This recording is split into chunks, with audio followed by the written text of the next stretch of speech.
உங்களை விழா பேருரையாற்ற பலத்த கைகோசத்தோடு அன்போடு வரவேற்கிறோம்.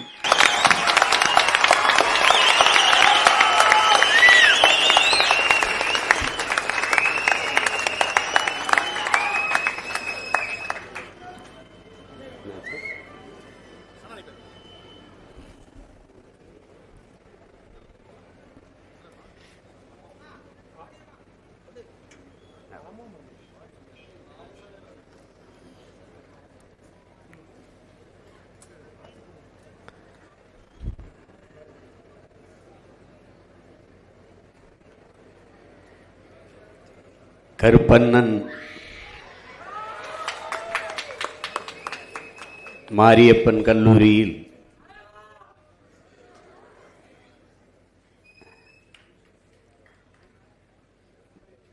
உணர்வு எழுச்சியோடு நடந்து கொண்டிருக்கிற நம்முடைய தாத்தா பெருந்தலைவர்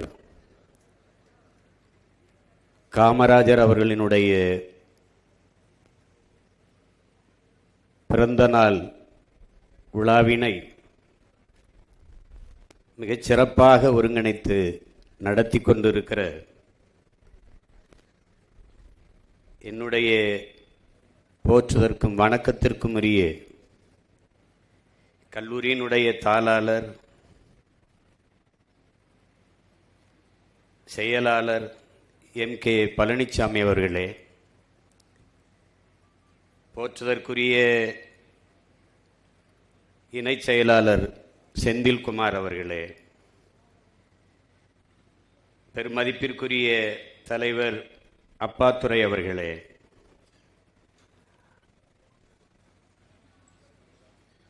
நாடார் மக்கள் முன்னேற்ற சங்க நிறுவன தலைவர்,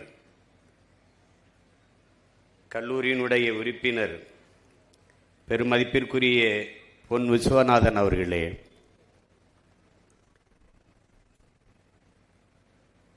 முனைவர்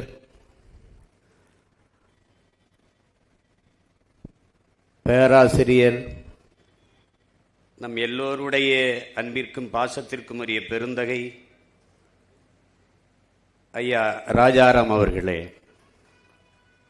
மேனால் சிறைத்துறை துணைத் தலைவர், நம்முடைய அன்பிற்கும் பாசத்திற்கும் உரிய கருப்பண்ணன் DIG அவர்களே,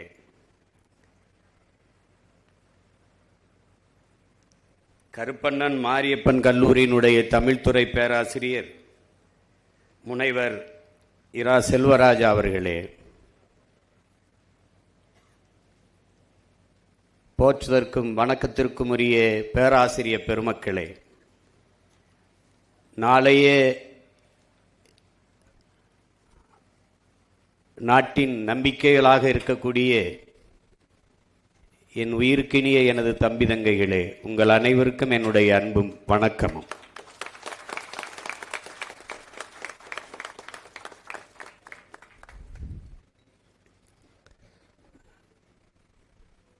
பெருந்தலைவர் பெருவிழாவிலே பேசிய நம்முடைய பெருமகனார் ராஜாராம் அவர்கள் நிறைய அரிய செய்திகளை நமக்கு அறிய தந்தார்கள்.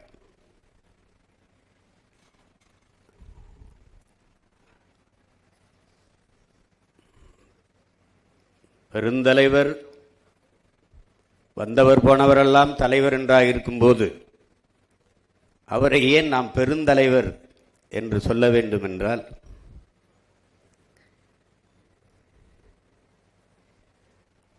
இதுவரை இந்த நிலம் கண்டிராத ஒரு மகத்தான மக்கள் தலைவன் நம்முடைய தாத்தா பெருந்தலைவர் காமராஜர் அவர்கள். எப்பாடுபட்டாவது பதவிக்கு வர வேண்டும் என்று துடிக்கிறவர்களுக்கு மத்தியில் இருந்த பதவியை இளையோருக்கு வெளிவிட்டு விலகிய தலைவன் இந்திய வரலாற்றிலே நம்முடைய தாத்தா பெருந்தலைவர் காமராஜர் அவர்கள்தான்.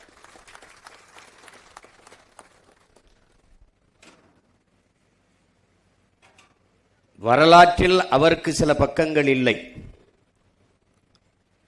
வரலாறு முழுக்கவே அவர் பக்கம்தான்.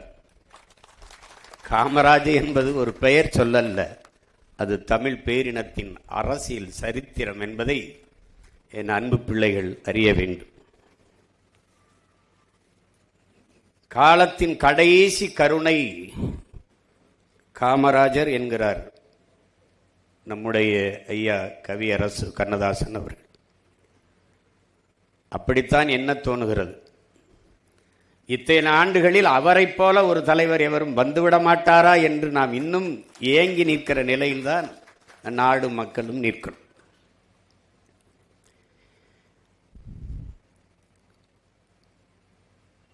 இங்கே ஒரு பேரவலம் நிகழ்ந்து விட்டது பெருமக்களே, என் அன்பு தம்பி தங்கையில அருமை பிள்ளைகளே. இங்கே மாணவர்கள் கிளர்ச்சியில், இந்தி திணிப்புக்கு எதிராக மாணவர்கள் கிளர்ச்சியில் ஏற்பட்ட அரசியல் புரட்சியில் அதிகாரத்திற்கு வந்தவர்கள் இதுபோல இன்னும் ஒரு மாணவர் கிளர்ச்சி இந்த மண்ணில் நிகழ்ந்துவிடக்கூடாது என்பதற்காக மாணவர்கள் அரசியல் பேசக்கூடாது என்று கொண்டு வந்தார். இறை வழிபாட்டை விமர்சித்த இவர்கள் திரை வழிபாட்டை போற்றினார்கள். கடவுளை விமர்சித்தவர்கள் கதாநாயகனை போற்றினார்கள். எந்த பள்ளி கல்லூரி விழாக்களிலும் அரசு விழாக்களிலும் ஆன்றோர்கள் சான்றோர்கள் அறிவார்ந்த பெருமக்களை மேடையேற்றுவதற்கு பதிலாக திரைப்பட நடிகர்கள், திரைப்பட இயக்குனர்கள், திரைப்பட நடிகைகள், கதாசிரியர்கள் இவர்களை ஏற்றி ஏற்றி பேச வைத்து ஓ இதுதான் ஆக பெரும் புகழ் போல இருக்கிறது, இதுதான் உச்சம் போல இருக்கிறது என்று உள்ளத்தில் விதைத்து இன்று சினிமாவே ஒரு சித்தாந்தமாக மாறி நிற்கிறது. பேரவலம் நிகழ்ந்து விட்டது. வரலாற்றில் தெளிவு வராத எந்த இனமும் எழுச்சி பெற முடியாது என்கிறான் லெனின்.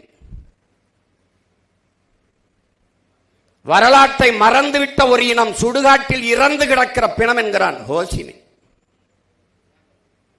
வரலாற்றை படிக்க முடியாதவன், வரலாற்றை படிக்காதவன் வரலாற்றை படைக்கவே முடியாது என்கிறார் அண்ணல் அம்பேத்கர்.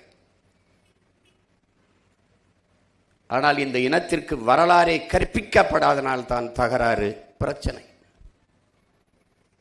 எதற்காக கல்லூரியிலே பெருந்தலைவரை பற்றி, காமராஜரை பற்றி பேச வேண்டும்? காமராஜரை கற்காமல், கக்கனை கற்காமல், சீவானந்தம் சிங்காரவேலரை கற்காமல், முத்துராமலிங்க தேவருங்கம் தாத்தனை கற்காமல், செக்கிழுத்த செம்மல் நம்முடைய பாட்டன் வஉசியை படிக்காமல், அயோத்திதாசர் ரெட்டமலை சீனிவாசன் போன்ற ஆளுமைகளை நம் தாத்தாக்களை முன்னவர்களை படிக்காமல் எப்படி ஒரு இனம் எழுச்சி வரும், தெளிவு வரும்? எப்படி வாழும்? அது வரலாற்றை கையில் எடுத்த இனங்கள் எல்லாம் உயிர்ப்போடு இருக்கிறது என்கிறார்கள். என் அன்பு பிள்ளைகளே, வீரர்களை பெற்ற இனம்தான், வீர மக்களை பெற்ற இனம்தான் வாழ்ந்திருக்கிறது. இதுதான் வரலாறுங்கும். வீரர்களை பெறாத இனம் அடிமைப்பட்டு வீழும், அழியும்.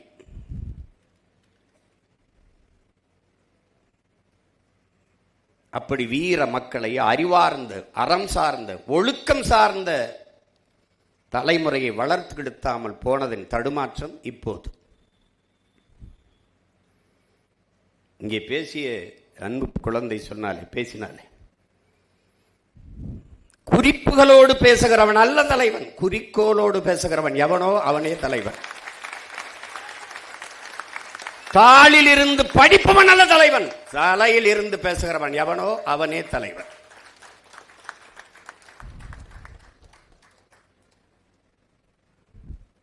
இந்த நாட்டில்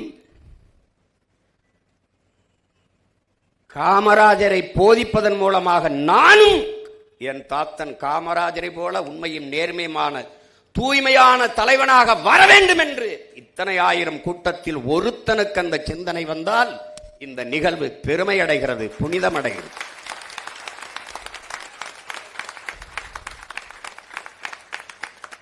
இது சினிமா கதையல்ல, வசனம் அல்ல என் உடன் பிறந்தார்களே. இது ஒரு தேசிய இனத்தின் காயம் தோய்ந்த ரத்தம் சிந்திய கண்ணீர் நிறைந்த வரலாறு. அதை கவனத்தில் வச்சுக்கணும். எத்தனை ஆண்டுகள் ஆகிவிட்டது காமராஜரை இறந்து, இன்னும் அவரை போல ஒரு ஆட்சி செய்வோம் என்றுதான் சொல்கிறார்களே ஒழிய, இடையில் எவனாவது இவர் ஆட்சி அவர் ஆட்சி இத்தனை தலைவன் காமராஜர் ஆட்சி ஏன் 9 ஆண்டுகளான ஆண்டு இருக்கிறார். 60 ஆண்டுகளாக ஆண்டவர்கள் ஆட்சியை எவனும் சான்று சொல்வதில்லை. வெறும் 9 ஆண்டுகள்.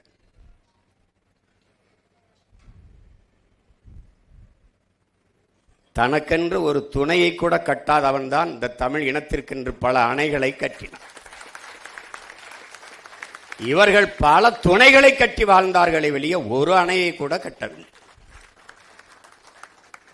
மணிமுத்தாறில் ஒரு அணை, வைகையில் ஒரு அணை, வெண்ணாறில் அணை, எத்தனை அணைகள், ஆலியார் அணை.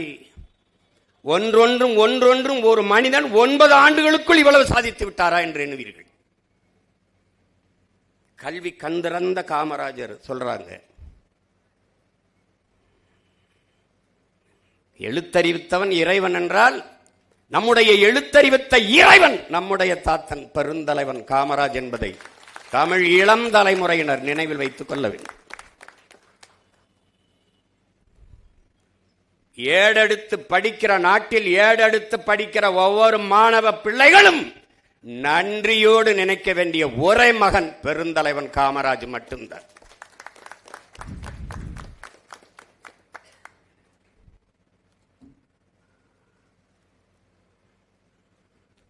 கண்ணுடையர் என்பார் கற்றார்,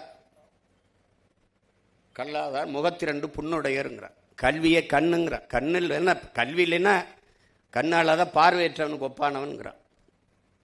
கற்றவருக்கு சென்ற இடமெல்லாம் சிறப்புங்கிறா அவ்வை. ஒரு மன்னனுக்கு கூட அவன் நாட்டு ஆளுகிற அந்த எல்லைக்குள்ளதான் நாட்டுக்குள்ளதான் மதிப்பு இருக்கும். ஆனால் கற்றவனுக்கு சென்ற இடமெல்லாம் சிறப்பு இருக்கும்.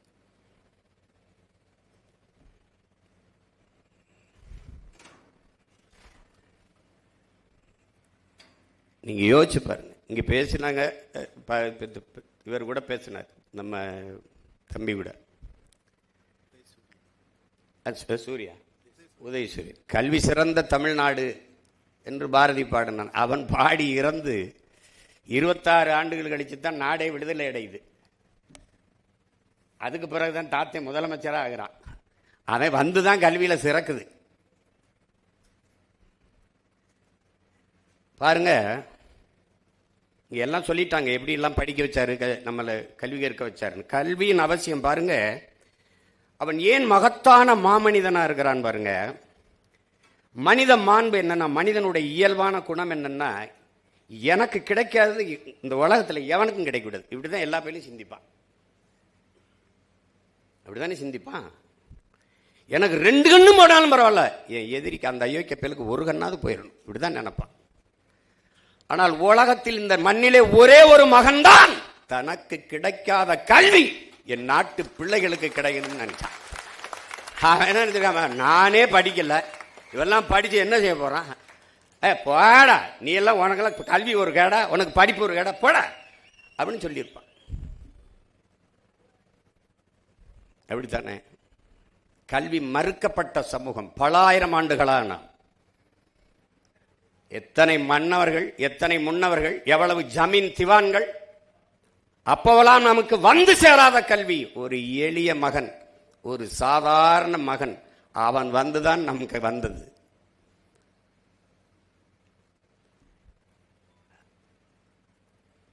பாருங்க, நம் பாட்டன் கரிகாலன் கூட ஒரு அணை தான் கட்டினான். நம் தாத்தன் தான் தமிழ்நாடுங்கும் அணை கட்டினான். எத்தனை ஏரிகள், எத்தனை குளங்கள், எத்தனை கண்மாய்கள் அவன் உருவாக்கியது, எவ்வளவு சாலைகள் அவன் போட்டது. அவன் கனவு முழுக்க மக்கள், மக்கள் நலன் நலன் இருந்தது. எத்தனையோ தலைவர்கள் சிலையாக நிற்பார்கள், சிலையாக திருமணம் செய்யவில்லை, குழந்தை பெறவில்லை, ஆனால் சிலையாக நிற்கும் போது 2 குழந்தைகள் விரலை பிடித்துக் கொண்டு நிற்கிற சிலை உலக இந்த தமிழ்நாட்டில் நம்முடைய தாத்தன் காமராஜுக்கு தான். ஆழ்ந்த சிந்தனையாளன், பேரறிஞன், நேருக்கே ஆலோசனை சொன்ன, நேரே பல திணறிட்டாப்ல. இந்த திம்மையா வந்து இந்த ராணுவ தளபதி ஒரு பேச்சும் கேட்க மாட்டார். சோகத்தில் இருக்காப்புல சந்திக்க போகும்போது, என்ன இப்படி ஒரு மாதிரி இருக்கீங்க? அவரை நேர்கிட்ட என்ன தமிழ்லேயே பேசியிருப்பார், நல்லா இங்கிலீஷ் பேசுவாப்புல. பெரிய புலமை பெற்ற ஆங்கில வேற மாதிரி இல்லை, கருத்தை கடத்திடுவார். இல்லைன்னா இந்திரா காந்தி, லால்பூர் சாஸ்திரி இவர்களையெல்லாம் பிரதமரை உருவாக்கி அவங்களோடலாம் பேசியிருக்க முடியுமான்னு பாருங்க. சாகும்போது தலைமாட்டில் ஒரு புத்தகம் இருக்கு, ஹிட்லரோட மெயின் கேம்புங்கிற வரலாறு, அவனுடைய பயோகிராஃபி தலைமாட்டில். நான் கூட என் நாடு என் மக்கள் எனது போராட்டம் தமிழ் பதிப்பை தான் படித்தேன். என் தாத்தன் தலைமாட்டில் வச்சிருந்த புத்தகம் மெயின் கேம்புங்கிற ஆங்கில பதிப்பு. அப்போ கேட்கும்போது நேரு குழம்பிட்டாப்புல, என்ன செய்யலாம் அப்படிங்கும்போது சொல்கிறாப்புல, என்ன உங்கள் பிரச்சனை அப்படின்னு. திம்மையா பேச்சு கேட்க மாட்டார, கிருஷ்ணமேனன் அந்த ஒரு இராணுவ அமைச்சர் பேச்சு கேட்காம பெரிய குழப்பமாக இருக்குது காமராஜ். அப்படி அதுக்கு என்ன அப்படியா, ஒன்று செய்யலாம், ஒரு 2 மாதம் அவருக்கு விடுமுறை கொடுங்க, குடும்பத்தோட உலக நாடுகளுக்கு சுற்றுலா போயிட்டு வர சொல்லுங்கள், எல்லா நாட்டு இராணுவத்துக்கும் போயிட்டு வரட்டும். நீங்கள் ஒரு போன பிறகு முப்படைகளுக்கும் ஒரே தளபதின்னு இருக்கிறதுனால தானே பிரச்சனை. 3 படையாக பிரித்து, கடற்படை, வான்படை, காலாட்படை பிரித்து, அப்படி 3 படைக்கு வெவ்வேறு தளபதியை போட்டுருங்க.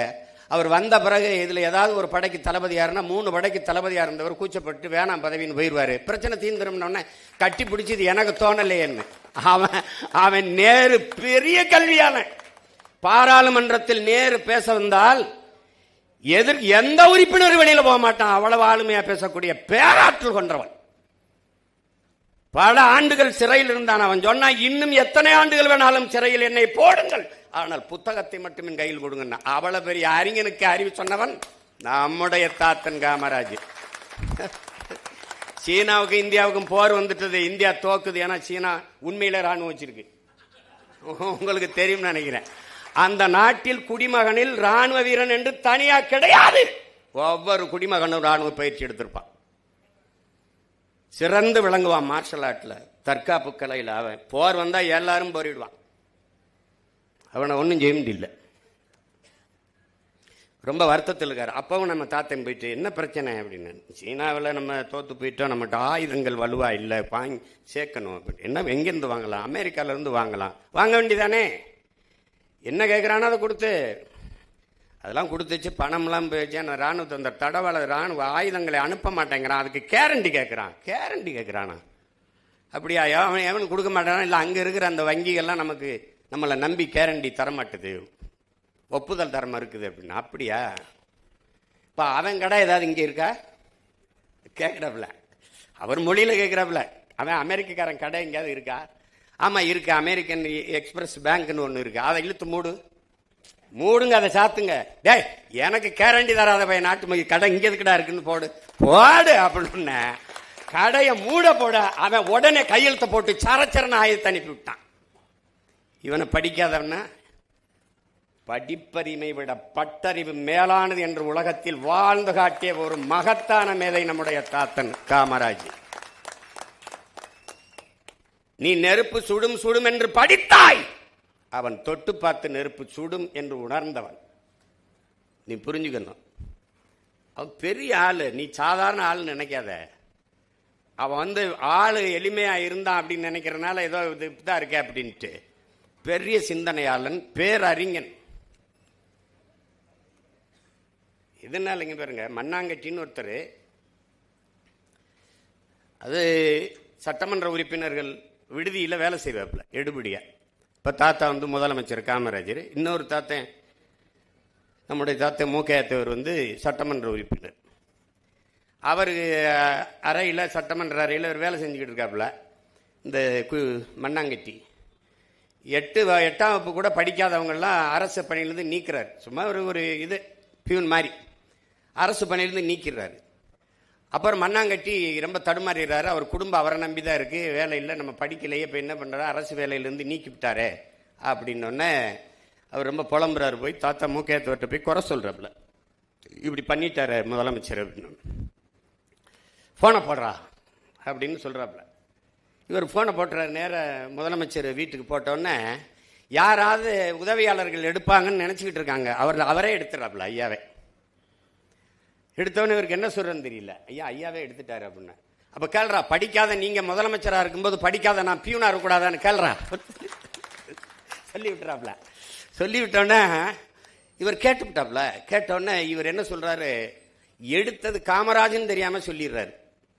ஐயாவை பேசுறாருன்னு தெரியல, இப்போ யாரோ பேசுறாங்க அப்படின்னா போடுறா கேள்றா, படிக்காதவங்க காமராஜ் முதலமைச்சராக இருக்கும்போது படிக்காத நான் வந்து பியூனா இருக்க முடியாது இருக்கக்கூடாதா அப்படின்னு கேள்றா அப்படின்னு கேட்டு போறாரு. கேட்டினோடனே அப்படியா நீங்கள் யார் பேசுறிய ஆஹா அப்படின்னு வச்சுட்டு கொஞ்சம் அரை மணி நேரத்தில் போலீஸ் வண்டி வந்து நிற்குது. மண்ணாங்கட்டிங்க யாரு அப்படின்னு பதறிட்டாப்ல. ஐயோ பெரிய பிரச்சனை ஆகி போச்சு அப்படின்ட்டு பதறினோடனே இவர் என்ன சொல்றாருல, நீ போடா, நீ முன்னாடி போடா, நான் வாரேன், முன்னாடி போ, நான் வாரேன் ஐயா, இப்படி என்னையா என்னை இப்படி தனியாக விட்டு போடா, நான் வாரேன். அங்கே போனால் வாசலில் நிற்குது ஒரு உருவம். வாங்க வாங்க, நீங்கள் தான் மண்ணாங்கட்டியா, வாங்க வாங்க வாங்க, உட்காருங்க உட்காருங்க. நான் ஒரு தப்பு பண்ணிவிட்டேன். அந்த ஜியோல அரசாணையில் இனிமேல் 8ஆம் வகுப்புக்கு கீழே படித்தவர்களுக்கு வேலை இல்லைன்னு போட்டிருக்கணும். அது தவறு பண்ணிவிட்டேன். ஆமாம், உங்களுக்கு 2 பொம்பளை பிள்ளைகளாமே. அது கேள்விப்பட்டேன். அதுக்குள்ளே விசாரித்து வச்சுருந்துருக்கான் பாருங்க ஒரு தலைவன். அவன் வரக்குன்னா யார் மண்ணாங்கட்டி அவன் வாழ்க்கை வரலாறு பூரா வாய்ச்சி வச்சவொடனே உங்களுக்கு வேலை இருக்கு, உங்கள் வீட்டுக்கு அழைச்சி சொல்லிடுங்க, எல்லாம் வருத்தத்தில் இருப்பாங்க, சாப்பிட்ருக்க மாதிரி தெரியல, இந்தாங்க காசு விடு, சாப்பிட்டு வீட்டுக்கு காசு சாப்பாடை கொண்டு கொடுங்க சொல்லு, போயிட்டு வாங்க. இதனால தான் அவன் பெருந்தலைவன் ஆகிட்டான். உங்களுக்கு புரியுதுன்னு நினைக்கிறேன். தன்னை அந்த கேள்வி கேட்டா அடா அயோக்கிய பயலை இன்னைக்கு கைது பண்ணி ஒதுக்கி போட்டிருப்பான், குண்டாசுல கூட போடுவான். உங்களுக்கு புரியுது இல்ல? இவன் தான் பாருங்க, சொந்த நாட்டில் ஓட்டு கேட்க வரும்போது ஒருத்தனையும் குட்டி வர்றதில்ல, சும்மா வர்றது. இப்ப அப்படி வர்றதில்லை, எல்லாம் பாதுகாப்பாக எது போட்டுக்கிட்டு வர்றாங்க, எல்லாம் பண்றாங்க. சாதாரணமா இருப்பான். முதலமைச்சரான ஒய் பிரிவு, இசட்டு பிரிவு, புரோட்டாக்கால், ஆட்டுக்கால்லாம் கேட்டுட்டு இருப்பான். நம்ம ஆளுக்கு முன்னாடி ஒரு வண்டி ஓடுது, வங்கின்னு ஏது என்ன சத்தம் கேட்குறாப்ல. ஐயா போலீஸ் பாதுகாப்புன்னு. ஏன் நிறுத்த சொல்லு, இங்கே வாப்பா, வண்டியை கொண்டு வாப்பா. நான் என்ன செத்தா போயிட்டேன் முன்னாடி சங்குதிக்கிட்டு போகிறேன், இங்கே வாப்பா. இல்லையா பாதுகாப்பு, என்னையா பாகிஸ்தான்லையா போகிறேன், சொந்த நாட்டில் போகிறேன், போப்பா தெண்ட செலவு கொண்டு போய் நிறுத்துப்பா போப்பா அப்படி. அவன் தலைவன். ஒரு தலைவனே தன் உயிருக்கு பயந்தா நாட்டு மக்களை யாரா காப்பாத்துறது? நான் என்கிட்ட கேட்பாங்க உங்களுக்கு பாதுகாப்பு, நான் தாண்டா அந்த நாட்டுக்கே பாதுகாப்பு, எனக்கு எதுக்குடா பாதுகாப்பு? என் மக்களுக்கு யாரா பாதுகாப்பாப்போ? யார் என்னை கொல்லுவா? பாருங்க, இப்படி வாழ்ந்த ஒரு தலைவர் இப்படிலாம் வாழ்ந்திருப்பாரா ஒருத்தன்? நீங்க கற்பனை கூட செய்ய முடியாது. உட்கார்ந்து ஒரு கதாசிரியன் திரைக்கதை எழுதினா கூட இவ்வளவு இப்படி ஒரு கதாநாயகனை நீங்க உருவாக்க முடியாது. அப்படி வாழ்ந்து காட்டிட்டவன். ஒரு 2 நிகழ்வு இல்ல, பேசிக்கிட்டே இருக்கலாம். உங்களுக்கு பசி நேரம் ஆயிடுச்சு. நீங்க இன்னொன்னு கவனிக்கணும், ஒரு எப்படிப்பட்ட ஆள்னு பாருங்க, எவ்வளவு நகைச்சுவையான ஆள்னு பாருங்க. ஒரு இதுக்கு போறாப்ல, திருவண்ணாமலையில் தெல்லூர்னு ஒரு இடத்துல கூட்டம் நடக்குது. கூட்டத்தில் பொதுக்கூட்டத்தில் பேசிட்டு இருக்கிறாப்புல, பேச ஆரம்பிக்கிறாரு. எனக்கு பல தடவை இப்படி பழி வாங்கியிருக்காங்க, மைக்கு சொதப்புது. அது நம்ம 100 கூட்டம் பேசுகிற இடத்துல 2வது இதில் தொண்டையை பிடிச்சிக்கிறோம். அப்புறம் கரபுரன்னு ஐயா எம்ஆர்றத மாதிரி பேசிட்டு இருக்கணும். இவர் என்ன பண்ணுறாரு, மைக்கு யாரு நீயா, இங்கே வா, என்ன இப்படி மைக்கை வச்சிருக்க, இங்கே வா, இந்த ஆள் மைக் சரியில்லை, இனிமேல் யாராவது இவன்ட்ட மைக் செட் எடுக்காதீங்க, மேடை இல்லை தர்றாப்ல, மைக் செட் எடுக்காதியப்பா அப்படின்னு.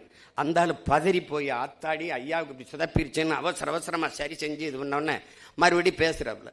கொஞ்சம் நல்லா பேசிருச்சு. பேசி முடிச்சோடனே அவர் மூஞ்சி பார்க்குறாரு, பரிதாபம் வந்தோடனே இங்கே வாண்ணே மேடைக்கு வா, அப்படி வா.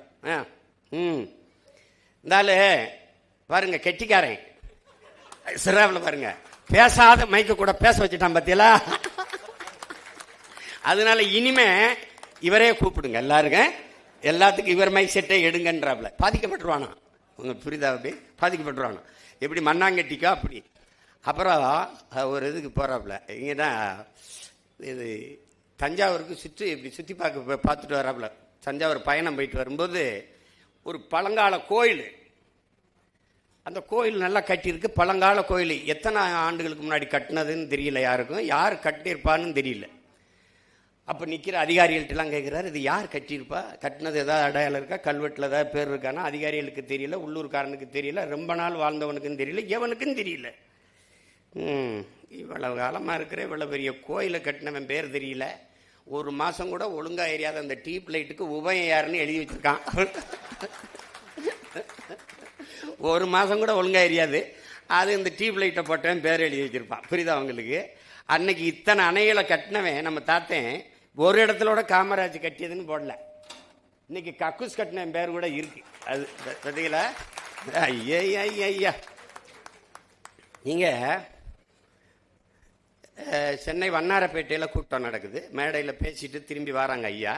வரும்போது நடுவன் தொடர் வண்டி நிலையம், அது சென்ட்ரல் ரயில்வே ஸ்டேஷன் பக்கத்தில் வண்டி போகுது. ஏன் இந்த பக்கம் தான் திருப்புற, வண்டியை எங்கே கொண்டு போற அப்படின்னா, அது வேகமாக ஓடி போய் விக்டோரியா நினைவரங்கத்திட்ட மெமோரி ஹால்கிட்ட போய் போகுது, திரும்பி போகுது. நிற்கும்போது, ஏன் இந்த பக்கமாக சுற்றி வர, நீ போக்குவரத்து விதியைத்தானே பின்பற்றிருக்கணும். ஐயா இரவு 10 மணி ஆயிடுச்சுன்னா ஐயா கூட்டம் இருக்காதியா, நம்ம வாட்டுக்கு வேகமாக விறுவிறுன்னு போயிடலாம்லையா. ஆள் இருந்தாலும் இல்லைனாலும் எது போக்குவரத்து விதியோ அதை தான் நீங்கள் கடைப்பிடிக்கணும். முதலமைச்சராக இருக்க நம்மளே கடைப்பிடிக்கலன்னா அப்போ நாடு மக்கள் எப்படி சரியாக கடைப்பிடிப்பான்? இன்னைக்கெல்லாம் முதலமைச்சர் பிள்ளைக்கு நடு ரோட்டில் ஓட்டப்பந்தயம் வைக்குது, இங்கிட்டு ஓடுது அங்கிட்டு ஓடுது, சைக்கிள் ஓட்டுறாங்க. நான் எல்லாம் படுற பாடு. என் வீட்டு பக்கத்தில் தான் இவங்க எல்லாரும் வீடு இருக்கு. இந்த கிளம்பி வர்றதுக்கு முன்னாடி சாலையில் கயிறை கட்டி போலீஸ் 2000 பேர் நின்றுக்கிட்டு, இங்கிட்டு போகாத அங்கிட்டு போகாத. என்னைய பார்த்தோம் நான், ப்ளீஸ்ண்ணே என்ன செய்வான்னு தெரியலையே அப்படின்ட்டு, போய் தொலைங்கடா, என்னத்தையே ஓட்டி தொலைங்கடா. கொடுமை. அப்போலாம் நான் தாத்தனை நினைச்சுப்பேன், இந்த பைத்தியக்கார மாதிரி உனக்கு வாழ தெரியல, என்னத்துக்கு இப்படி இருந்தா நீ கதர் சட்டை கட்டிக்கிட்டு சும்மா ஒரு. கடைசி வரை சன்னியாசியா வந்து செத்து போனாப்புல. என்ன பண்றது சொல்லுங்க. அப்புறம் எப்படி சிந்திக்கிறாரு பாருங்க. ஒரு பட விழாவுக்கு கூட்டி போயிடுறாங்க, தொடக்க விழாவுக்கு. அவருக்கு போனதில்லை. அவர் ஐயா நடிகர் தலைவர் சிவாஜி மேல இருந்த அன்பெல்லாம் போயிட்டாருன்னு நினைக்கிறேன். அங்கே போயிட்டு, எனக்கு இந்த சினிமானெல்லாம் ஒன்றும் தெரியாதே, கூப்பிட்டாங்கன்னு வந்துட்டேன். கை ராசிக்காரன் அதெல்லாம் நான் ஒரு ராசிக்காரன் இல்லை. கேட்டேன் படத்துக்கு பேர் என்னன்னு. பார்த்தால் பசி தீரும்னாங்க. பார்த்தா எப்படி பசி தீரும்னு ரொம்ப நேரமாக வரும்போது யோசிச்சுக்கிட்டே வந்தேன். ஆனால் இப்போ தெரியுது, இவ்வளோ பேர் வேலை செய்கிறாங்க, நடிக்கிறாங்க, எடுக்கிற படத்தை நீங்கள்லாம் பார்த்தா அவங்க பசி தீரும். அது சரியாக தான் வச்சிருக்கான் பேர். அவர் அதாவது அப்படி ஒரு தலைவனை நீங்கள் வந்து ஒரு சிற்பிகிட்ட கொடுத்து கூட செதுக்க முடியாது. சிவகாமியால் மட்டும்தான் செதுக்க முடியும். குருசாமி சிவகாமியால் தான் செதுக்க முடியும். நீங்கள் அது வந்து சொல்லி முடிக்க முடியாத ஒரு. இதிலிருந்து என்ன நீங்க தெரிஞ்சுக்கணும்னா, ஒரு தலைவன் வந்து ஒரு தவம் போல இருந்து இந்த நாட்டை வந்து ஆட்சி செஞ்சிருக்கான். 9 ஆண்டுகள்ல இந்த நாட்டை மிகப்பெரிய உயரத்துக்கு கொண்டு போய் சேர்த்திருக்கான். ஆனால் அதுக்கப்புறம் இந்த நாடு ஒரு அங்குலம் கூட இல்லை, ஊழல் இல்லை, லஞ்சம் இல்லை, முறையான நிர்வாகத்தை கொடுத்துருக்கான். அப்போ இவ்வளோ வருவாய் பெருக்கமும் இல்லை நம்மக்கிட்ட. நல்லா நீங்கள் கவனிக்கணும். ஆனால் முதறிஞர் ராஜாஜி அவர்கள் மூடிய, காசு இல்லைன்னு மூடிய 6000 பள்ளிக்கூடங்களையும் திறந்து, அதற்கு மேலே 14,000 பள்ளிக்கூடங்களை திறந்து நம்மளை எல்லாம் படிக்க வைத்து ஒரு மகத்தான தலைவன் நம்முடைய தாத்தன் பெருந்தலைவர் காமராஜர். அதனால தான் எழுத்தறித்த இறைவன் நம்முடைய தாத்தனுங்கிறான். அத்தா பள்ளிக்கூடம் திறக்கலைன்னா ஐயா ராஜாராம்லாம் ஏது? நான்லாம் அரணையூரில் சிற்றூரில் இருந்த தொடக்கப்பள்ளி அவர் தொடங்கினதான். இன்றைக்கி அந்த பள்ளிக்கூடம் நான் படித்து முடிச்சுட்டு வெளியில் வந்த பிறகு ஓட்டு போடுறதுக்கு மட்டும் வச்சுருந்தாங்க. எப்பாவது சொட்டு மருந்து ஊற்றுறதுக்கு ஒரு கூடார மாதிரி வச்சுருந்தாங்க. இப்போ நான் வந்து சண்டை போட்டு நான் பணம் கொடுத்து கட்டியிருக்கேன். பள்ளிக்கூடம் கட்டிட்டோம், ஆசிரியர் போட சொல்லி பார்க்குறேன், எவனும் போட மாட்டேங்கிறான். இப்போ வாத்தியார் போட முடியல. எப்படி நிலைமை இருக்குது பாருங்க. படிக்கிற பிள்ளைகள் ஒவ்வொரு சிற்றூர்லேயும் ஒரு தொடக்கப்பள்ளி, 3 கிலோமீட்டருக்கு ஒரு உயர்நிலை பள்ளி, மேல்நிலைப்பள்ளி, அதுக்கப்புறம் 5 கிலோமீட்டருக்கு ஒரு மேல்நிலை பள்ளியை கொண்டு போகணும்னு கொண்டு வந்து படிக்க வச்ச மேதை. அப்புறம் இந்த மதிய உணவு திட்டம், அது காசு இல்லைங்கிறாங்க, எல்லாருமே சொல்கிறாங்க. அந்த அதிகாரிகள் எல்லாருமே சொல்கிறாங்க காசு இல்லை, நம்மகிட்ட அவ்வளோ நிதி வலிமை இல்லை அப்படின்னு. இருக்கிற வரை போடுவோம்னே, இல்லைன்னா நான் ஊராக மடி ஏந்திட்டு போய் பிச்சை எடுத்துக்கிட்டு வரேன் என் பிள்ளைகளை படிக்க வைக்கணும்னே. பெத்த தகப்பங்கூட சொல்லியிருக்க மாட்டான். பிச்சை உயினும் கற்கை நன்றே கற்கை நன்றேன்னு சொன்ன கொன்றவேந்தன் நமக்கு ஞாபகம் வருது. பிச்சை அவன் சொல்லிட்டு போனான், அதை படித்தானா காமராஜன் தெரியாது, ஆனால் அவன் தான் சாதிச்சு காட்டினான். பிச்சை எடுத்துக்கிட்டு வந்தாது என் பிள்ளைகளை படிக்க வைக்கிறேன். மக்கள் இயக்கமாக மாற்றினான். விறகு இருக்கிறவன் விறகை கொடுத்தான், அரிசி இருக்கிறவன் அரிசியை கொடுத்தான். காசு இருக்கிறவங்க கொஞ்சம் காசை கொடுத்தான். ஒன்றும் இல்லாதவன் வந்து தாய் தந்தை அந்த அக்கா தங்கச்சியை வந்து சமைச்சு போட்டு போயிட்டாங்க. மக்கள் இயக்கமாக மதிய உணவு திட்டத்தை கொண்டு வந்தார். அதை பின்னாடி அதை நிறைய பேர் அது ஐயா எம்ஜிஆர்லாம் வந்து சத்துணவு திட்டம் அப்படிலாம் மாற்றிக்கிட்டார். அவர் சொன்ன மாதிரி, நீங்கள் சொன்ன மாதிரி இலவசம் என்று இந்த நாட்டில் இருந்திருக்க வேண்டியது கல்வி, மருத்துவம், குடிநீர். ஆனால் இன்றைக்கு எது இலவசமாக இருக்குன்னு பாருங்கள். கோயம்புத்தூர்லேருந்து மருத்துவக் கல்லூரியை தொடங்குறதுன்னு பெரிய இந்த பணக்காரங்க கொஞ்சம் பேர் வந்துட்டாங்க. வீட்டு வாசல்லேருந்து என்னென்ன ஐயா அந்த மாதிரி மெடிக்கல் காலேஜ், அதுக்கு என்ன பண்ணணும்? நாங்கள் எல்லாரும் சேர்ந்து ஒரு 20 லட்சம் போடுறோம், நீங்கள் ஒரு 50 லட்சம் போட்டிங்கன்னா 80 லட்சம் போட்டிங்கன்னா ஓஹோ எல்லாம் வியாபாரம் பார்க்கலாம்னு நினைக்கிறீங்களோ? இதுக்கு எதுக்கு இவ்வளோ தூரம் வந்தீங்கன்னே ஒரு கடித எழுதியை போட்டிருந்தீங்கன்னா நான் முடியாதுன்னு ஒரு பதில் கடிதத்தை போட்டு வேலையை பார்த்துருப்பேன்ல. கல்வி வியாபாரமாகி விடக்கூடாது என்று கவனமாக இருந்த தலைவன் நம்முடைய தாத்தன் பெருந்தலைவர் காமராஜ். இன்னைக்கு ஒரு பள்ளிக்கூடம் ஒன்று கூட அரசுகிட்ட இல்லை. கொடுக்குற அனுமதிகள் பூரா மிகப்பெரிய வகுப்பறைகள் வர்த்தக அறைகளாக மாறிடுச்சு. அறிவு கருவறை வியாபார அறையாக மாறிடுச்சு. அப்போ அந்த நிலையில் அவர் மருத்துவம் அவர்கிட்ட இருந்துச்சு, கல்வி அவர்கிட்ட இருந்துச்சு, போக்குவரத்து அவர்கிட்ட இருந்துச்சு. இன்னைக்கு எதுவும் நம்மகிட்ட இல்லை, எதுவும் நம்மகிட்ட இல்லை. நீங்கள் வந்து என் அன்பு பிள்ளைகள் அரசியல் கற்கணும். உங்களுக்கு ஒன்று சொல்லுவேன், இந்த எந்த பேராசிரியர் எந்த ஆசிரியர் சொன்னாலும் கேட்காதீங்க. நான் உங்கள் உடன் பிறந்தவன், உங்கள் மேலே இருக்கிற பேரன்பின் காரணமாக இதை சொல்கிறேன், பெரும் அக்கறையின் காரணமாக சொல்கிறேன். அரசியலை கற்பிக்காதது கல்வியே இல்லை. அரசியலை தாண்டிய கல்வி உலகத்திலே கிடையாது.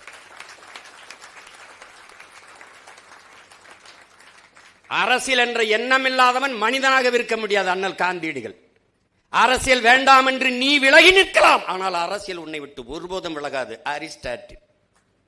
இது நல்லா கவனிச்சுக்க. நீ அரசியல் வேண்டாம் என்று விலகி நின்றால் எவனை வெறுக்கிறாயோ அருவருக்கிறாயோ அவன் ஆட்சிகளை வாழ நேரிடும்ங்கிறார் பிளாட்டோ. அந்த பிளாட்டோ தான் சொல்றான், கற்காமல் இருப்பதை விட பிறக்காமல் இருப்பதை சிறந்ததுன்றான். ஆனா நம்மளை எல்லாம் கற்க வச்சான் ஒரு தாத்தன். அவன் கற்கல, என்ன பள்ளிக்கூடம் போய் படிக்கல வந்தான், அவ்வளவுதான். அவரை கேள்வி பண்ணாங்க, இவர் ஒரு படிக்காதவர், இவர் கல்லூரி போகாதவர், இவருக்கு என்ன இருக்குது அவருக்கு என்ன இருக்குது அப்படின்ட்டு. அவருக்கு என்ன பூகோளம் தெரியாது, வரலாறு. அவர் சொல்லி மேடையில் சொல்றப்ப நான் படிச்சவன்னு ஒருபோதும் சொல்லலையே. எனக்கு பூகோளம் தெரியாதுதான். ஆனா தமிழ்நாட்டில் எத்தனை ஊர் இருக்குது, எத்தனை ஆறு இருக்குது, அந்த ஆறுக்கு அருவி எங்கெங்க வருது, எத்தனை அணை இருக்குது, எத்தனை ஏரி இருக்குது, எத்தனை குளம் இருக்குது, எத்தனை கம்மா இருக்குது, எந்தெந்த ஊரில் எவ்வளவு சனம் வாழுது, எவ்வளவு ஏக்கர், எவ்வளவு ஏக்கர் விவசாயம் பார்க்கப்படுது, இதெல்லாம் எனக்கு நல்லா தெரியும். ஆனால் நீங்கள் இந்த படம் போட்டு புத்தகம் கட்டி புத்தகத்தில் வச்சிருக்கிறது தான் பூகோளம்னீங்கன்னா அந்த பூகோளம் எனக்கு தெரியாது. அதாவது எல்லாமே அவருக்கு தெரியுது. நீ புத்தகத்தில் வச்சிருக்கிறத நான் படிக்கலையே ஒழிய எனக்கு தெரிஞ்சது உன் புத்தகத்தில் இல்லை. அதுதான் இங்கே இருக்கிறது. அப்ப ஒரு அரிதினம் அரிதா. நீங்க பார்த்தீங்கன்னா தாத்தா விருதுநகரில் தோத்து போயிடுறாங்க. தோத்து போனோடனே பேரறிஞர் அண்ணா கிட்ட போய் ஆசை தம்பின்னு போய் சொல்றாரு, ஐயா இந்த மாதிரி அண்ணா நம்ம காமராஜ் தோத்துட்டாரு அப்படின்னு மகிழ்ச்சி அடைகிறாப்ல, சந்தோஷமா தோத்துட்டாரு அப்படின்னு. ஒரு கண் கலங்கி சொல்றாரு, சந்தோஷப்படாதீங்க ஆசை தம்பி, ரொம்ப சங்கடப்படுவீர்கள் அப்படின்னு. மகத்தான ஒரு மக்கள் தலைவனுக்கே இந்த நிலைமை என்றால் நமக்கெல்லாம் என்ன நிலைமைன்னு எண்ணி பாருங்கன்றாப்ல. இன்னும் ஒரு கட்சி தலைவருடைய, அவரை எதிர்த்து தான் அரசியல் செஞ்சிருக்காரு, அந்த கட்சி தலைவரின் தோல்விக்கு வருந்துகிறார் பேரறிஞர் அண்ணா அவர்கள். இன்னைக்கு அடுத்தவர் தோல்விக்கு கைகட்டி சிரிக்கிறார்கள், ஏளனம் செய்கிறார்கள். அரசியல் மாண்பு இல்லாமல் போச்சு. அண்ணாதுரை அமெரிக்காவுக்கு போகும்போது நிக்சன் சந்திக்க மறுத்துறாரு அமெரிக்க அதிபர். நிக்சன் இங்கே வரும்போது ஒரு இந்தியாவில் ஒருத்தரை சந்திக்க நினைக்கிறாரு, அது நம்ம தாத்தா காமராஜர். அவனுக்கு ஏதோ அவரை பிடிக்க பாத்திரம் எப்படியாதுன்னு நினைக்கிறாப்புல. நம்மால திமிரல நிக்சன் எல்லாம் நான் பார்க்க முடியாதுன்றாப்புல. என்ன அப்படி சொல்லி அவர் அமெரிக்கா யாரா இருந்தா என்ன, நம்ம அண்ணாதுரையை சந்திக்க அவன் மறுத்துட்ட போது நான் ஏன் அவனை போய் சந்திக்கணும்? எப்படி பாருங்க, அண்ணாதுரை சந்திக்கலையா, நம்மளை சந்திக்கிறாரா, வெறுப்புக்காவது அவரை சந்திப்போம்னு நினைச்சு சந்திக்கிற ஆள் தான் இன்னைக்கு இருக்கு. அவ்வளவு அரசியல் மாண்பும் நாகரிகம் கொண்டு அரசியல் தீண்டாமை துளியும் இல்லாத வாழ்ந்த பெருமக்கள் அன்று வாழ்ந்திருக்காங்க. அதனால மகத்தான தலைவர்கள்லாம் இந்த மண்ணில் வாழ்ந்திருக்கிறாங்க. அதில் நீங்கள் வரலாற்றில் காமராஜர்லாம் இன்னைக்கு பாடமாக இருக்குதா, படிக்க முடியுதான்னா எனக்கு தெரியல. நீங்கள் வள்ளுவத்தை திருக்குறளே கற்பிக்க ஆள் இல்லை. இப்போ ரொம்ப கடினம்தான் நாட்டு நிலைமை. ஆனால் இதுக்கு ஒரு காலம் வரும், காலம் வரும்ல. பெருந்தலைவர் ஆட்சி மீண்டும் வரணும்னாலும் அவன் பேரன் ஆட்சி வந்தால் தான் வரும். அது இல்லைன்னா கஷ்டம். படம் இல்லை காமராஜ் எங்களுக்கு, படம் இல்லை எங்களுக்கு, படிப்பினை பாடம், வரலாற்று பெருந்தடம் எங்களுக்கு காமராஜ். அது சிலை இல்லை, எங்கள் ஆழ்மனதில் ஒவ்வொரு நொடியும் கொதிக்கிற உலை. அது உலை, அதை நீங்கள் புரிஞ்சுக்கணும். சும்மா ஏதோ வருஷத்துக்கு ஒரு தடவை மாலை போட்டு கும்பிட்டு போகிற கூட்டம் இல்லை இது. அவன் என்ன செஞ்சான், அவன் நேர்வழி தடத்தில் பயணித்து இந்த நாட்டையும் மக்களையும் நல்வழிப்படுத்துவது ஒன்று தான் கனவாக இருக்கணும். அது இன்றைய தலைமுறை தமிழ் பிள்ளைகளுக்கு தேடி தேடி படிங்க, படிங்க. நீங்கள் பாடத்தை மட்டும் படித்தா அதுதான் அறிவு நினச்சிங்கன்னா கஷ்டம். அதுதான் அது கஷ்டம், அது ரொம்ப கடினம். அதை தாண்டிய கல்வி இருக்குது, அதை படிக்கணும். இன்னைக்கு சூழியல், அறிவு, பொருளியல் இதெல்லாம் நீங்கள் படிக்கணும். அரசியல் என்பதை ஒரு வாழ்வியல் என்று நீங்கள் உணருங்க. அறிவியல் புவியியல் போல வாழ்வியல். ஏன் அதை சொல்ற அண்ணே?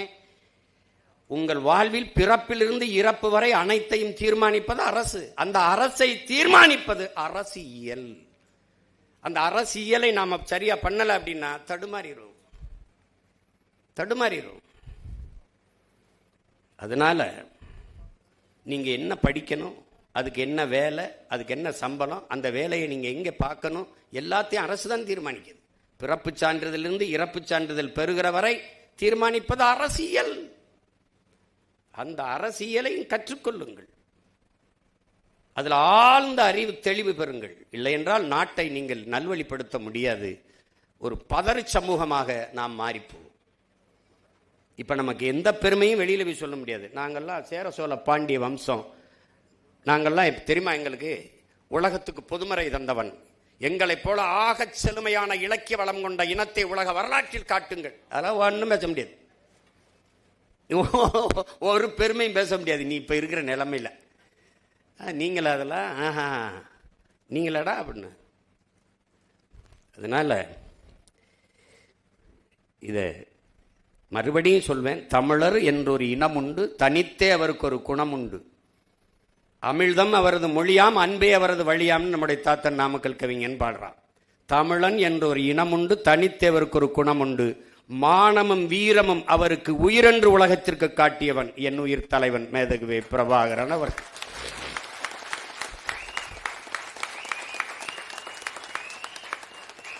எத்தனையோ நமது முன்னவர்கள் வந்தார்கள், வாளும் வேலுமேந்தி போரிட்டார்கள். அப்போதெல்லாம் உலகம் சென்று சேராத தமிழனின் மானமும் வீரமும் என் உயிர் தலைவன் ஏந்திய துப்பாக்கியில் உலகம் திரும்பி பார்த்தது. சாதாரண மகன், உங்கள் முன்னால் நிற்கிற உங்க உடன் பிறந்தன் சீமானை போல, என் தாத்தன் காமராஜை போல சாதாரண மகன் அவனும். நான் ஒன்னும் மன்னன் இல்லையே, மந்திரி மகன் இல்லையே, கூட்டம் வர்றதுக்கு வான்னு சொன்னா அத்தனை ஓட்டு போடுறதுக்கு. இப்ப பார்த்தாலும் தோற்று போனாலும் 20 லட்சம் மக்கள் வாக்கு செலுத்தி என்னை நிக்க வச்சிருக்காங்க. அந்த இடத்த விட்டு போகாதங்க. இப்ப கூட எங்க அப்பா இறந்துட்டாரு. 30 நாள் காரியம் பாரதி ராஜா அப்பாவுக்கு காரியம் பண்ணிக்கிட்டு இருக்கேன். பக்கத்தில் ஒரு எங்க அப்பா வயது தோலை தட்டுறாரு, மகனே எவ்வாறு 50 பேரோடவாவது நீ உள்ள போயிருவாயின்னு ரொம்ப ஆசைப்பட்டுக்கிட்டு இருந்தேன். நடக்கல, விட்டுறாதரா, இந்த இடைத்தேர்தல நின்னாவது உள்ள போயிரு, நீ போயிரு எப்படியாவது அப்படின்றாப்ல. நான் உறுதியா போயிடுறேன்ப்பா, உறுதியா போயிடுறேன்ப்பான்னு சிரிக்கும் போது பின்னாடி இந்த சிரிப்போட போகணும், நீ இந்த சிரிப்போட போகணும்டா, நீ போயிடுறா. அதனால சாதாரண மகன் இந்த மண்ணிலே நம்முடைய பாட்டன், வரலாற்றில் பெருமை மிக்க குறியீடா இருக்கிற பாட்டன் தீரன் சின்னமலை. அவன் மன்னன் வாரிசுலாம் கிடையாது, மந்திரிலாம் கிடையாது. விவசாய குடும்பத்தில் ஒரு மகன் வாடான்னா வந்தான் படைக்கு. அது மாதிரி என் தலைவன் மந்திரி மகனோ அது கிடையாது, வாடானா நாட்டு விடுதலைக்கு சாகன்னு வந்தான். அது மாதிரி தான் நான் வாடானம் இனத்தின் விடுதலைக்கு, மொழி விடுதலைக்கு நான் வர்றேன். அதனால என் அன்பு தம்பி தங்கைகளுக்கு சொல்லுவேன், இவங்கெல்லாம் அது எங்கள் ஐயா கூட பேசும்போது, ராஜாராம் ஐயா கடைசியாக முடிக்கும்போது, அரசியல் பேசக்கூடாது, நம்ம பாட்டியுடைய மரணத்துக்கு காசு இல்லாமல் இருந்தார், அதை சொல்ல வர்றதுக்கு அரசியல் பேசக்கூடாது, அரசியல் வேண்டாம் என்பதே ஆகப்பெரிய அரசியல். அதை கவனிச்சுக்கணும். நீங்க அதை பேசாதனால தான் இவ்வளவு பெரிய வீழ்ச்சியை நம்ம சந்திச்சிருக்கோம். அதை கவனமா இருக்கணும். அரசியல் நம் இதய துடிப்பு போல இருக்கணும். ஒவ்வொரு பிள்ளைக்கும் இருக்கணும். சும்மா வரிசையில் நின்று ஓட்டு போடுறது மட்டும்தான் நினைக்காது. 5 வருஷத்துக்கு ஒரு தடவை வரும். நல்ல கல்லூரி தேடி படிக்கணும், நல்ல ஆசிரியர்கிட்ட படிக்கணும், நல்ல பொண்ணு பார்த்து கட்டணும், நல்ல மாப்பிள்ளை பார்த்து பொண்ணை கொடுக்கணும், எல்லாம் கொடுக்கணும். நாட்டை ஆளுகிற தலைவனுக்கு அவர் குடிப்பாரா, அவர் நல்லவரா, அதெல்லாம் இல்லை. பொண்ணை கொடுக்கறதுக்கு அவ்வளவு யோசிக்கிற, மண்ணை கொடுக்கறதுக்கு யோசிக்கிறது இல்லை, டாக்குன்னு கொடுத்துரு. அதனால எவ்வளவு பிரச்சனைகள் வரும். நீ பாரு, இன்னொரு 4 வருஷம் கழிச்சு என்னை தேடி வருவே அவர், ஒவ்வொருத்தரா கூப்பிடுவா அவர், ஏப்பா அவளால கொண்டு வா பாப்பிட்டு, உனக்கு குடிக்க தண்ணி வச்சிருக்கியா, போத்தல்ல குடிக்கிற, இது யாரோடது, இது குடிக்கிற தரத்தில் இருக்குன்னு மருத்துவ சான்றிதழ் தந்தவன். சரி, நான் குடிச்சிட்டேன், இங்கே சுற்றி இருக்கிற காக்க, குருவி, கொக்கு, மைனாலாம் என்ன பண்ணும், ஏதாவது யோசிச்சிருக்கியா? இதே பெருந்துறையில் 26-28 கிலோமீட்டருக்கு நிலத்தடி நீரை எடுத்து குடிக்காதே யுரேனியம் கலந்துருச்சு, குடிக்கிற திறனில் இல்லை, தண்ணி நஞ்சாயிருச்சுங்கிறான். இந்த சிப்காடை வளர்ச்சின்னு சொன்னவன் அவன் மட்டும் சிக்கனான்னு வச்சுக்கோங்க, அதுக்குள்ளே வச்சு கொளுத்தி விட்டுருவேன்.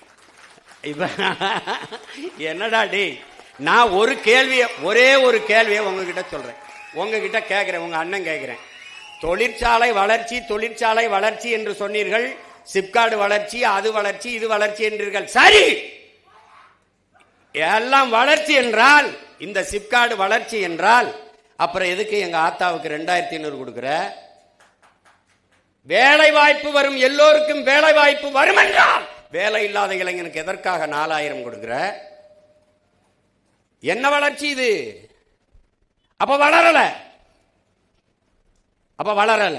நீங்க வந்து இப்ப உங்ககிட்ட கேட்கிறேன், ஜல் ஜீவன் ஒரு திட்டம் வருது, மத்திய அரசு தண்ணி கொடுக்குது. தண்ணியை டெல்லியில இருந்து கொண்டு வருமா, இங்கிருந்து கொண்டு வரும்? இங்கிருந்தானே எடுத்து கொடுக்கும். ஏன் மண்ணில் இருந்து என் மக்களுக்கு தண்ணி எடுத்து கொடுக்கறதுக்கு நீ எதுக்கு வராங்க? எதுக்கு வர? இந்த சூயஸ்ங்கிறவன் யாரு? அவன் யாரு? இதெல்லாம் படிக்கணும், நீ படிக்கணும், தயவு செய்து படிக்கணும். ஐயா நக்கீரன் எழுதுன நீர் எழுத்து படிக்கணும். அண்ணன் சொன்னதுக்காக அந்த புத்தகத்தை வாங்கி படிக்கணும். சின்ன புத்தகம் தான், ரொம்ப படிக்காத, 10 பக்கத்திலே எல்லா செய்தி வந்துடும். அவன் அந்த அயோக்கிய பிரான்சிலிருந்து போய் உலக வங்கியில் கடன் வாங்குது, அந்த பொலிவியா 250 கோடி. அதுக்கு அவன் சொல்றது, இவனுக்கிட்ட உன் நதியை கொடுன்றான். சரி, நதியை தானே கேட்குறான், என்ன பண்ண போறான்னு கொடுத்துட்றான். அவன் அதுலேருந்து நதியிலேருந்து தண்ணி எடுக்காத, விவசாயத்துக்கு பயன்படுத்தாத, ஒரு சொட்டு தண்ணி உனக்கு உரிமை இல்லை, நதி என்னதுன்றான். கடைசி அவன் கொடுக்குறதான் தண்ணி, அவன் சொல்றதான் காசு. என்ன ஆயிடுச்சு? பல ஆண்டுகள் ஸ்டெர்லைட்டுக்கு எதிராக அப்படி போராடணுமா, அப்படி போராடி ஒரு வங்கி பணியாளன் வேலையை விட்டுட்டு போய் போராடி துப்பாக்கி சொல்ல செத்து நாட்டில் பெரிய புரட்சி வெடிச்சு விரட்டி விட்டாங்க. அந்த பெட்ரோல் நேரம் எங்கே வந்தான்? தமிழ்நாட்டுக்கு வந்தான், கோவைக்கு வந்தான், சூயஸ்ன்னு வந்தான், பேரை மாற்றிக்கிட்டு வந்தான். என்னுடைய பவானி ஆற்று தண்ணீரை எடுத்து கொடுக்கறதுக்கு இவன் யாரா? 3150 கோடி அது காசை கொடுத்துட்டு வர்றான். 3150 காசை கொடுத்து நமக்கு இந்த தண்ணி எடுத்து கொடுக்கறதுக்கு இந்த தனியார் நிறுவனத்துக்கு ஆசையா? சொல்லு பாப்போம். ஒரு நாள் நீ தவிச்சு நிப்ப, பசிச்சு நிப்ப, வேலை வெல்லாம வீதியில் நிற்கும் போது நீ அண்ணனை கவனிப்ப. நீ இப்ப நான் பேசுறதெல்லாம் உனக்கு வேடிக்கையா இருக்கும். நீ ஆடு மாடு வளர்க்கறத அரசு பணியா மாற்றுவோம்னா சிரிக்கிற, ஆனா வீட்டில் போய் தயிர், மோர், பால்லாம் நல்லா குடிக்கிற. வேலை வாய்ப்பு இல்லை. அப்ப ஆடு மாடு மேய்ப்பதையும் வேளாண்மை செய்வதையும் அரசு பணியாக மாற்றிக்கொள்வோம்ங்கிற. அப்ப கூடுதல் வேலை வாய்ப்பு வந்துருது. அவ்வளவுதானே? நீ IAS ஆகிரம் போய்க்க, IPS ஆகிரம் போய்க்க, டாக்டராகவும் போய்க்க. முடியாதவன் இங்க வாடா தம்பி. ஒன்ன நீங்க கவனிச்சுக்கணும், என் புள்ள பேசுனால அதை நான் சொன்னது தான். உன் செல்போன்ல எத்தனை ஜி வரலாம், ஆனா கஞ்சி விவசாயி நான் தான் ஊத்தணும். நீ சாப்ட்வேர் இன்ஜினியர், சாப்ட்வேர்ல வேலை செய்யலாம், சாப்பிட்டு போய் தான் வேலை செய்யணும். சாப்ட்வேர் இண்டஸ்ட்ரியின் பிதாமகனா இருக்கிற பில்கேட்ஸ் 2,76,000 ஏக்கர்ல விவசாயம் பண்றான். இன்னைக்கு அமேசான் பிரேம் வீடியோ இருக்குல்ல, அதனுடைய உரிமையாளன் பல லட்சக்கணக்கான ஏக்கரில் விவசாயம் செய்யறான். ஏன்? நிலையான பொருளாதாரம், எல்லோருக்கும் வேலை வாய்ப்பு அங்கதான் இருக்குன்னு நினைக்கிறான். பாலின் சந்தை மதிப்பு தமிழ்நாட்டின் 3 லட்சம் கோடி, சாராய சந்தை 50,000 கோடி. அன்னைக்கு நம்ம இவ்வளவு நலத்திட்டத்தை நிறைவேற்றிய தாத்தன் ஒரு சொட்டு மதுவை நாட்டில் வச்சிருந்தானா சொல்லு? இவன் கள்ளுக்கடை கூட திறக்கல, ஒத்துக்கல்ல. இந்த படத்தை வேணா போட்டுப்பாரு, ஒரு காட்சி இருக்கு. அந்த அம்மா வந்து ஐயான்னு பிள்ளையோட அழும். இந்த அம்மா யாரு, என்ன ஏன் எழுதுறமா சொல்லு? ஐயா, என் புருஷனை போலீஸ் பிடிச்சி சும்மா ஏமா பிடிச்சிட்டு போச்சு. அம்மா சாராயங்க சின்னாரு. யார் இந்த பிள்ளை இந்த அம்மா உள்ள விட்டுதாரு, போமா போமா போமா அப்படின்னு. ஐயா தெரியாம காய்ச்சிட்டாரு, போமாங்கிட்டு. ஒரு கொலகார பையன் கூட ஒரு தாலியத்தான் இருப்பான். உன் புருஷன் செஞ்ச வேலைக்கு ஊர் தாலியாமெல்லாம் அறுத்து போடுவாங்க, போமாங்கிட்டு அப்படின்றப்ப இவன் ஏண்டா அந்த டாஸ்மார்க்கை மூடலைன்னா கள்ளச்சாராயம் வந்துரும்ன்றான். எவ்வளவு பெரிய ஐயோக்கியத்தனம். அப்புறம் அதுக்கு போலீஸ், அதுக்கப்புறம் நிர்வாகம், இது வந்துடும் அது போயிடும் சொன்னா எப்படி இருக்கு? இப்படியா பேசுறது? 5 வயசு பிள்ளைய கற்பழிச்சிடறான், 60 வயசு அம்மாவையும் கற்பழிச்சிடறான். அப்ப விபச்சார விடுதியை திறந்து விட்டுரும் சொன்னா எப்படி இருக்கும்? செருப்புகள் அடிக்க மாட்டேன். அப்ப நீ கள்ளச்சாராயம் வந்துரும்ங்கிறதுக்காக திறந்து விடுறேன்னா கட்டுப்படுத்துறா. உங்க உடன் பிறந்தவன் முதலமைச்சர் நாற்காலியில உட்கார்ந்தா ஒரு சொட்டு போத, ஒரு கள்ளச்சாராயம், ஒருத்த மது, கஞ்சா, பான்பராக்கு, சிகரெட்டு, குட்கா வித்துறான்னு சொல்லு. நோக்கம் இருக்கு, இருக்கக்கூடாது, இருக்காது. லஞ்சம் கொடுக்காதேன்னு சொல்ற மகன் இல்ல நான். லஞ்சம் வாங்கின தூக்கிட்டேன், அந்த இடத்துல உன்னை பண்ணிருக்க மாட்டேன், தூக்கிட்டேன். நான் ஏன் கொடுக்காதேன்னு சொல்லணும்? என்ன அதிகாரிகள் யாரும் வாங்கக்கூடாது. வாங்கினா சஸ்பென்ஸ் கிடையாது, ஸ்பாட் டிஸ்மிஸ் தான். பணியிலே இருக்க மாட்டா, தூக்கிடுவேன், அவ்வளவுதான். உன் சர்டிபிகேட் டிஸ்குவால் வேலிட் ஆயிரும். உன் சர்டிபிகேட்டை மதிப்பிழக்க செஞ்சு விட்டுருவேன். ஒழுங்கா இருக்கணும். இதெல்லாம் தன்னலமற்ற அன்பான சர்வாதிகாரியால தான் ஆள முடியும். அப்படி ஒரு தலைமை இருந்தா அவன் தான் என் தாத்தன் காமராஜ். ஆலியாறு டேமை கட்டணும், தண்ணி எடுத்துட்டு வரணும். கேரளாவில் தண்ணி கிடக்கு, 3 கிலோமீட்டர் மலையை குடைஞ்சு இங்கே கொண்டு வந்தா தான் வரும். அப்போ இந்த கனாலை வெட்டணும், மலைக்குள்ள குடையணும். அப்போ இன்னைக்கு இருக்கிற நுட்பம் இல்லை. அப்போ என்ன செய்யறது? மனித ஆற்றல் தான். அதை வச்சுக்கிட்டு இன்னைக்கு மாதிரி ரொம்ப வச்சு இது வச்சு டக்கு டக்குன்னு இல்லை, நாட்டு வெடி கொண்டு கடப்பாறை கோடாரி வச்சுட்டும் குத்தி போகணும். அப்போ உள்ள ஆளுங்க அனுப்புறாரு, தெரியும் அவருக்கு. வெளியில வந்தா பணம், இல்லைன்னா பணம். ஆனால் தெரியும் வழி இல்லை. அனுப்பி இன்னைக்கு திறந்து பல லட்சக்கணக்கான ஏக்கர் ஆழியார் அந்த அணை பாசனத்தில் வாழுதுன்னா அவன் செஞ்சதான். அது தன்னலமற்ற சர்வாதிகாரம். வைகை அணையை கட்டணும், 20 கிராமத்தை வெளியேற்றணும், கத்துவான் மக்கள். ஆனா இன்னைக்கு பல லட்சக்கணக்கான ஏக்கர், பல 100 கிராமங்கள் வாழுது என்றால் அவன் செஞ்ச தன்னலமற்ற அன்பான சர்வாதிகார ஆட்சியால தான். அப்படி ஒருத்தனால தான் செதுக்க முடியும், இல்லைன்னா ஒன்றும் பண்ண முடியாது. நீங்க அவன் ஓட்டு போடாமல் போயிடுவான். ஓட்டா போட்டும் போடலைன்னா போட்டும் இருந்தால் தான் அவன் சரியா வரும். நீ சமரசம் செஞ்சினா ஒன்றும் செய்ய முடியாது. அந்த நேர்மை அவர்கிட்ட இருந்தது, சாதிச்சாரு. செய்யணும் நினைச்சாரு, செஞ்சாவ்ல. அப்ப எத்தனை சாதனைகளை செஞ்சாருன்னு நினைக்கிறேன் நீ? அவர் அதெல்லாம் என் பிள்ளைகள் கற்றுக்கொள்ளணும். ஆகச்சிறந்த கல்வி அரசியல் தான் என்பதை புரிந்து கொள்ளணும்.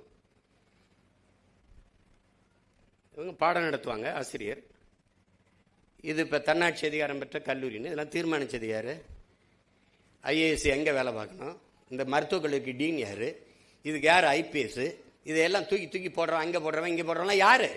நாட்டை ஆளுகிற தலைவன்.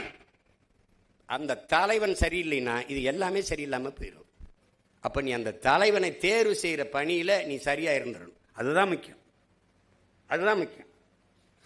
6 மாசத்தை கட்டி கிழிக்கிற சுடிதாரு, பேண்ட், சட்டை, சேலையை போய் புரட்டி எடுக்கிற 5 வருஷம் உன் எதிர்காலத்தை தீர்மானிக்கிற தலைவனை ஒண்ணுமே தெரியாம ஓட்ட போட்டு வந்துடுற.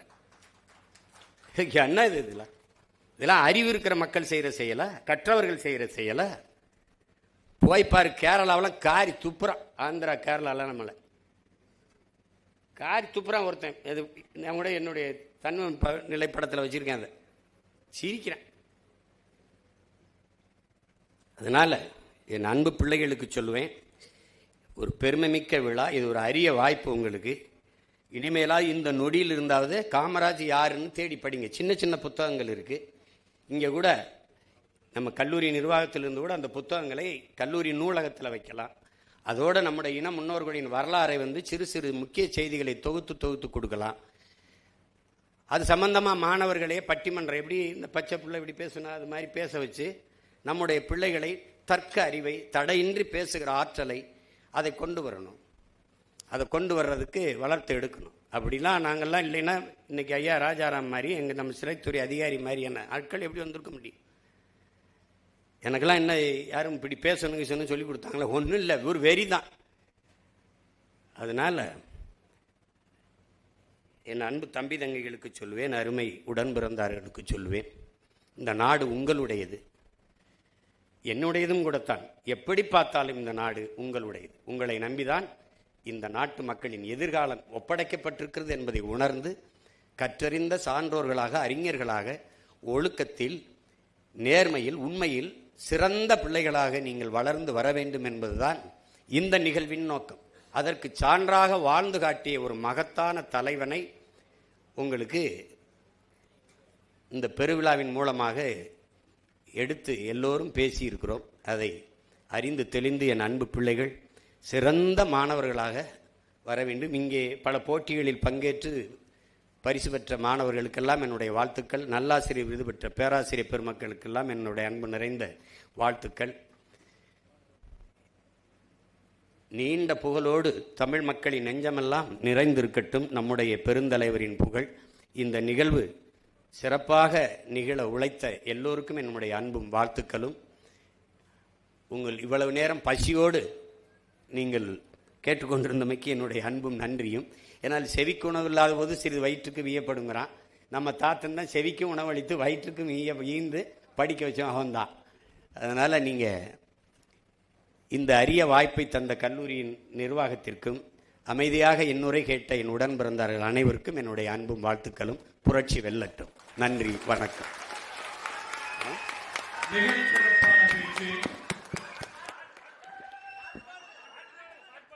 உங்களுடைய பாடலுக்கு, அதாவது திரைப்படத்தில் வந்த பாடலை எல்லோரும் மறந்து இருக்கும்.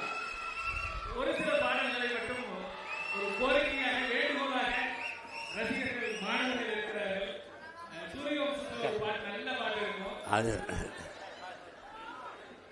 உங்கள் மனசுக்கு தோன்றக்கூடிய பாடலை கூட நீங்கள் பாடலாம். அதை எத்தனை தடவை பாடுறது? அனைவரும் அப்புறமா கூட கேட்டுக்கொள்கிறோம்.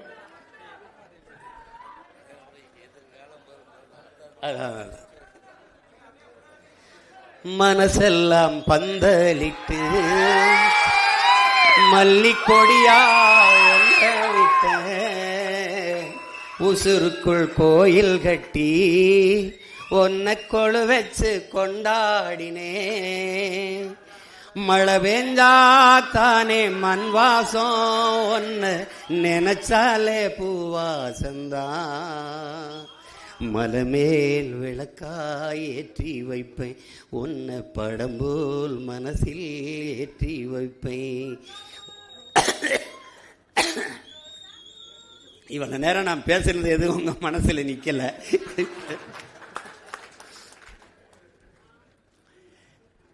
நல்லா படிங்க, நல்லா பாடுங்க, நல்லா விளையாடுங்க, நல்லா ஆடுங்க, நல்ல தலைவர்களா வளர்ந்து வாங்க. எல்லோருக்கும் வாழ்த்துக்கள். நன்றி.